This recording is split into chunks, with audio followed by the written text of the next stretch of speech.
So today I'm going to be talking to you about setting up your echo sounder, and I'm going to be going onto the boat that we use, the Rampage, up in Richards Bay, and I'm going to show you the setups that we use on that Raymarine outfit there and how we set it up to see a thermocline and to maximize your system so that you can see thermocline better.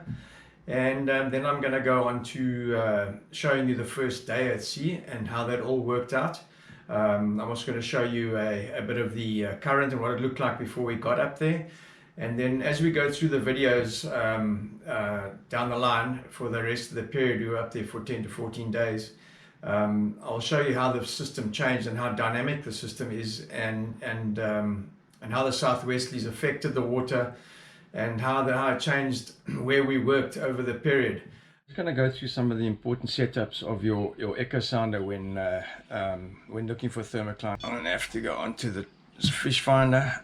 We use only 50 kilohertz.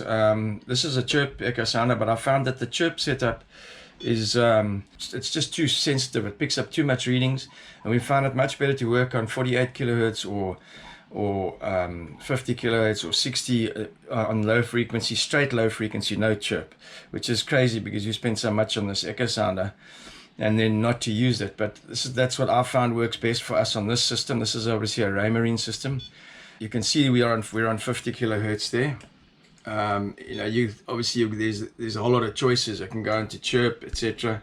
But we use normal low frequency 50 kilohertz. Alright, so let's go menu. Okay, sensitivity settings. Okay, so we're working gain at 46%. The system is a 3 kilowatt system, and it's so sensitive you don't have to push the gain up more than, otherwise you get too much clutter on the screen. Intensities at 46%, our surface fall to 42%. Our color threshold is something interesting, and that takes out your yellow and blues and green colors because you get a lot of speckling on the screen. So what I do is I turn the color threshold down so I only pick up the more red orange colors, which shows you your main signals, which will pick up your stuff of substance. Yeah, your sensitivity settings on these machines is going to vary depending on the setup on the boat, how well it's been installed, and also how it's installed. So yeah, different boats. On a ski boat, you're going to pick up a little bit more interference, so you might want to increase your surface filter, and your gain settings will be slightly different. On this boat, this is obviously what we find as a sweet spot. And there's some days where I'm battling to see thermocline. If it's really weak, that I'll push my gain up, or my intensity up, or my color threshold up. So it's something you've got to tune all the time and play with, but generally those are the settings that we would use on this boat. Okay, your power made is at 100%, and then the other thing about is your ping rate. We put the ping rate up to maximum. Okay, setup. All right, your sound is set up. You're obviously ping enabled. Okay, I haven't tuned the frequency. My interference rejection at medium. Depends on your system and how well it works. My ping rate is at maximum. Your transducer's pinging as fast as possible, so you get a better definition. If you're pinging slowly, you're only going to get 1 or 2 cuts through the fish. So when you ping very fast, it gives you a better rounded picture. And we also got our picture advance at maximum as well. So okay, so there you've got your scroll speed at 100%.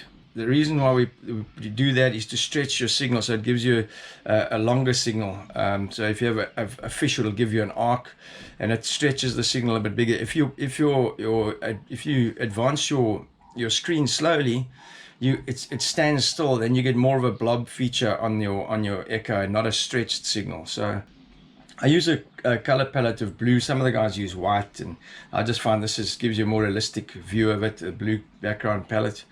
And yeah, it just looks nicer to me.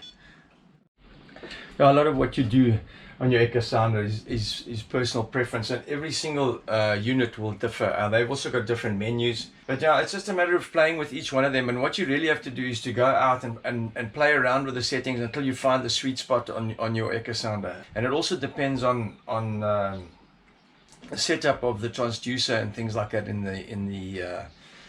on the boat. What you're trying to do is to get a blue screen a vision like this, where you're not getting a lot of interference, and that also, if your setup's not right, you will get interference. This system on the boat works incredibly well. These boats, obviously you've got a transducer which is shooting through hull, which is 2/3 of the way up to the front, so you're not getting any aeration or anything like that, and it shows incredibly well. There's no bubbles, there's no breakaway where the signal breaks away.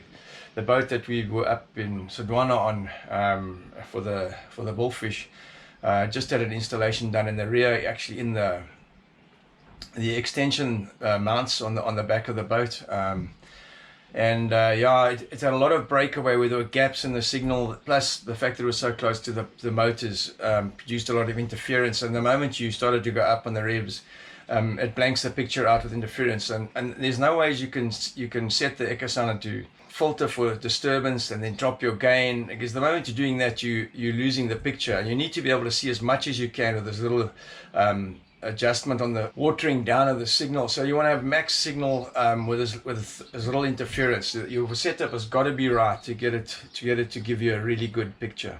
Okay, another very important thing on your echo sounder is, you'll see I don't use split screen, and I don't use your split screen with dual transducers working with a 200 and your 50. Something to remember, and the guys will tell you in the technical side that, oh, it doesn't matter, it doesn't reduce the power. Well, I'm telling you it does. If you run a split frequency with a 50 and 200, you're halving your output to your transducer, and it'll reduce the strength of your signal that's being put out. So we're using 50, so you set on 50 only, so that you've got full power output on your transducer, so you're going to be able to see the water column structure. You're dealing in something which is super microscopic with plankton, and with a signal which has been bounced by the density of the water, basically the increased density of the water on the cooler water on the underside of the thermocline. So you need to have the machine running at full power to be able to see this stuff, and if you go into split screen, you're going to lose that power. Even if they tell you it doesn't. These guys don't know about thermocline and running low frequency. All these guys are more tuned for high frequency and shallower areas for guys who do bottom fishing and so on. So it's important to do full power on a single frequency. Right, and then there's another thing which is super important, and that's your range that you're looking at. On these echo sounders, we found that when you're running at 100 meters, your thermoclines and your current lines correspond 100%. If you change your settings to a different depth, and I don't know why this is, it's just something, if you go to 150 or 200, it changes the position slightly of where it picks up the thermocline. But this is something we found on all the systems that we worked in. Most of the boats that we work in Ray Marine, is that you should look at 0 to 100 meters. We're back in the bay again, on the good ship Rampage. It's a beautiful morning. It's on 6:30 in the morning. Water's not the best, but our water was really cold on the inside, 21 degrees from 25 in the harbour, and then picked up on the 100, and we're now sitting at 24.3. So yeah, we're gonna see what's happening. There's quite a strong current running, which is great. It's what I was hoping would happen. We saw on the chart, you can see it's starting to push down. We've no idea what the fish is going to be like yet, so today's a test, and I'm just hoping that we're going to get some action today. Nobody's been out for the last few days, so no reports. This was just prior to going up. I saw this water coming down, and I said to Dion, it's time we go, because you could see the current was starting to push back down the side, although you can see this cold wedge on the inside, which actually stayed for the period we were there. But we went out, we sort of looked through our main areas, which were basically just inside. You can see the temperature was going up as we worked outside in the beginning when we first went out, but I wanted to work through the areas on the inside, around our normal thermocline areas, before we worked out. Okay, so that's what the thermocline looks like going over the 200. I would love to see that. Just gone over the 200. And there's a thermocline on the 180 and the 200. Today looks pretty interesting because we've got a double. You can see the first one going down there. There's the second, the main one. You can see there's quite a bit of bait speckling there next to the cross there, the bait in the thermocline. So yeah, the water temperature was very cold on the inside this morning. It's come up to 23.9 now. on it here and see what happens. It looks like there's another thermocline starting to scratch here now, which is the one that I normally fish on, which is 230, 240. So that's the 180 thermocline, what we call the 180. And you can see now, there's your 200, 240 starting to scratch now. And you can see the position of the butter. We're coming on to about 230, 240. And there we're seeing the edge. So now what I'm going to do is I'm going to turn and I'm going to work along the edge. You can get fish on any of these thermoclines. These are current edges or your mixing layer edges. See, there's quite a bit of bait in the thermocline here. What's interesting is we're doing 3.8 knots and the boat's probably doing 7.5. So you see there's a lot of current, which is normally good. The water's not a brilliant color, but it's come up to 24 now. So I'm going to work this line for a while and then we'll work out onto the 350 thermo. So what I've seen so far is we're at about 450 now. You can see that the thermocline is there, but it's very weak and it's a very slow, very decline or slow gradient, which makes me think more towards the 220, 240 area, because that thermocline is very strong and got, oh, there's a lot of bait. While we're talking, there's a huge amount of bait coming onto the screen. That might change how I look at things. And the temperature's gone up to 24.6, so 0.2 of a degree, and we've got quite a bit of bait here, which is interesting. I'm working out to the 600, gonna have a look at the thermocline off the 500, see what that looks like, and then I'll sort of make a decision on where I want to start working for the day. Okay, here's something else of interest. We've got a blackbird. These are sooty petrels or white-chin petrels, and coming up onto the 500, and those are the first birds we've seen for the day, just off that bait ball.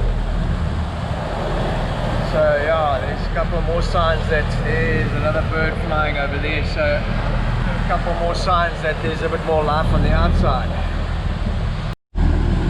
Some nice bait balls here just on the 500 and some more birds, and slight increase in temperature, 24.7, so yeah, it's looking quite good out here. See what this thermocline's like over the 500. Okay, so as you can see, I did a turn out over the 500 going to about 600 and came back to check if those baits are still lying on the inside here. And now we're finding the bait balls again on about 480, 500. You can see there, see the exact same line that I saw it on the way out. So now I'm going to work here for a while. There's no thermocline here, but there's bait lying here, so we're going to give this a bit of a go for a while. Yeah, when I say there's no thermocline here, you can actually see the thermocline scratching here, but it's between 60 and 80 meters.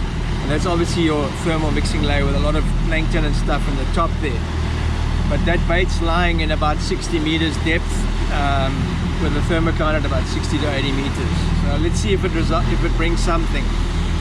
I'll come back in again onto our 350 thermocline. You can see the thermocline's gone up to the apex now. We're getting bait here as well. So, looks like the band of bait sitting between about 350 and 480. So yeah, I'm just going to work here for a while.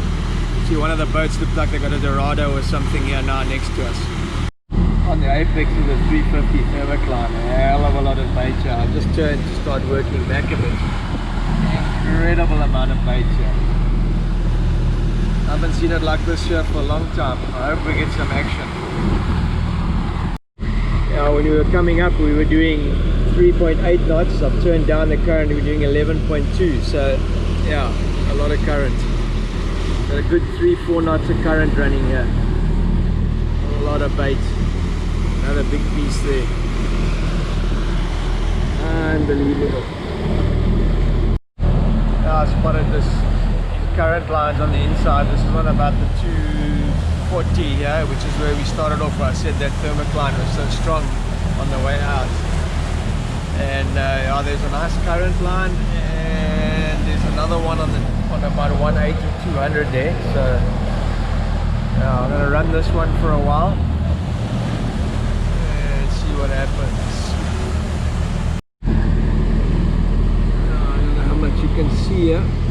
that is our main area. This is our main area.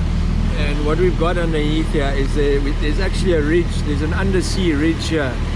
A ridge structure which forces the current. It hits the ridge and it pushes it up to the surface. And that's why this is such a hot area. And as you can see, if you have a look at the echo, let me just see if I can get it that you can see. Oh, it's so difficult. You can see this thermocline pushing up to the surface here now. And that's caused by that upwelling off the bottom. I really don't know if you can see that. Super difficult to see. But you can see how steep that it's starting to come up now as we're approaching that ridge. You can see I've come in, gone up over the apex with the thermocline turn. I've gone over. You can see it's dropping. It's dropping down, and I'm going to turn. I'm going to go back over it again. So I'm going to turn, go back inside, and we'll work back over the apex again, and then the thermocline will come back up again. You'll see it start to rise, and I'll just work that edge of that thermocline all the way up. So you've got a thermocline which runs normally on the 240, the one that runs on the 350 and up at an angle here over this ridge, and then you've also got a thermocline that runs on the 500. You can see where the marks are. If you have a look at the marks, you can see the marks. You can see the 500. You can see the 500 line, and that's your 350 line and your 200 line. See now this thermocline is starting to come up as we go back towards the inside. See it's starting to rise. I'm just going to turn in a little bit more. You can see the thermocline starting to come up again. Very difficult showing up here because of all the reflection. Trying to find a way that it shows properly. Anyway, we'll be working back in again, and the thermocline coming back up again. Yeah, that's some serious thermocline. We're looking at what that looks like. Incredible thermocline that comes up here, and that's all due to that ridge, underwater ridge that forces that water up to the surface. You can see we've gone in. It's coming over the top of it now. And the thermocline is apexing now. In other words, it's coming to the top of the screen. Oh, and headed back over the edge again. And you can see how absolutely incredible that thermocline is. So solid. That's what a real thermocline looks like. See, we've been working the edge of the thermocline up there. We're coming in now and coming onto the apex. Oh, sherbet, man. Surprised we haven't had a pull yet. It's looking very nice. I wanted to work through the areas on the inside around our normal thermocline areas before we worked out, and we didn't get anything, even though there was a lot of bait on the break. It was only when we started to work out over the 600 that we started to find bait speckling, and we started to find marlin. So this played a very important role in what happened later, and you'll see how this whole system changed over the 2 weeks we were there. The system's incredibly dynamic and changes every day, and especially with your southwesters blowing, it forced huge changes towards the end of the period, and you'll see that as we go along in the videos. How it changed and where we worked and so on. Now, so after exhausting the inside on the first day and working the thermoclines, the 500, the 350, even though there was bait on the inside, there was no fish on the inside. There was an odd couple of dorado and stuff like that. We never got any marlin strikes inside the 550 area. So we worked through the area in the day, went through the normal zones that I'd normally work. When it wasn't working, we finally I decided to push out. We found that there was a slight temperature increase, and we started to find slightly better color water. The water is very gray blue on the inside, it's sort of an off tint, and the blues don't like that. So once we started to find the sort of slightly better colored water, it was never purple in the entire 2 weeks we were there, but it did improve towards the end of the stay. But once you find that blue water, you're obviously in with a much better chance, and that's how it proved. And obviously finding the bait there made a big difference as well. So you can see there's a bit of bait speckling here on 50 to 60 meters. We've just dropped a big blue, a big fish, probably 300 kilos. We're actually out on the 650. You can see this bait speckling here. That's actually the line that we normally find fish on the 650, and that bait that you see speckling at 50 is normally associated with a bit of plankton. So yeah, we're very unlucky there. It's so important to keep you know, an eye on what's been happening on the weather side, and then also on your water temperature side. Your sea surface temperature maps, although they were very bad buoy weather, had a really bad spat where they were completely offline for the 2 weeks. I was sort of having to look at Fish Track and a couple of the other ones, trying to find out what was going on. We were actually basically working in the dark, really, because the systems weren't up and running. But obviously, being at sea every day, you sort of get a feel for what's happening, and that helps you a hell of a lot in making decisions on where you're going to work. What was very interesting is that at the end of the first day, we worked out onto the 650, and we found bait speckling on there's a very light thermocline on the 650, which I've caught fish on previously, but this is way out of the areas that we normally work.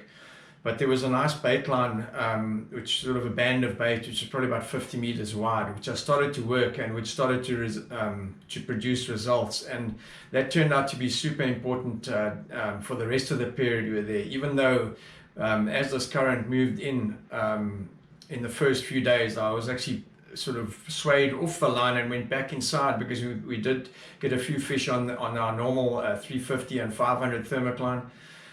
Which is actually a mistake in hindsight, but later on in the week we got back onto the line and it really started to produce results.